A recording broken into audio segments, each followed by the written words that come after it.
கோவை மாவட்டம் பொள்ளாச்சியில் உள்ள சுற்றுலா தலங்களை மேம்படுத்தி அது குறித்து விழிப்புணர்வு ஏற்படுத்தும் வகையில் சர்வதேச பலூன் திருவிழா தொடங்கியது.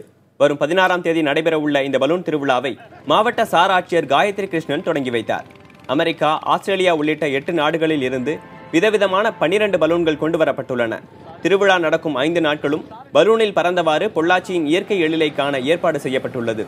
இந்த பலூனில் பறக்க 10,000 முதல் 15,000 ரூபாய் வரை கட்டணம் வசூலிக்கப்படுவதாகவும் அதை குறைக்க வேண்டும் எனவும் பொதுமக்கள் கோரிக்கை விடுத்துள்ளனர்.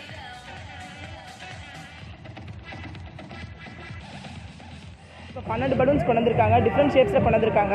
இன்க்ரெடிபிள் இந்தியான்னு சொல்லி இப்போ ஒரு பலூன் போட்டிருக்காங்க. அது ரொம்ப நல்லா இருக்குது. ரஜினி படம் போட்டது, ஐஸ்கிரீம் போட்டது, இந்த குழந்தைங்களுக்கு பிடிச்ச மாடல் அவங்கள கவர் பண்ணுற மாதிரி இங்கே நிறையா இருக்குது. அது மட்டும் இல்லாமல் சுற்றுலாத்துறை சார்பில் இது நடக்கும்போது நிறையா ஸ்டால்ஸும் போட்டிருக்காங்க குழந்தைங்களை இருக்கிற மாதிரி. இங்கே வந்து பார்க்குறக்கே எங்களுக்கு ரொம்ப சந்தோஷமாக இருக்குது. பொள்ளாச்சியில் நடக்கிறது எங்களுக்கு ரொம்ப பெருமையாகவும் இருக்குது. இதோட காஸ்ட் பார்த்தீங்கன்னா 10,000 15,000 வரைக்கும் இருக்குது. நடுத்தர மக்களுக்கும் இது ஏற்ற மாதிரி அவங்க அஃபோர்ட் பண்ணுற மாதிரி இருந்தால் இது இன்னும் என்ஜாய் பண்ணுற விதமாக ரொம்ப நல்லாயிருக்கும்.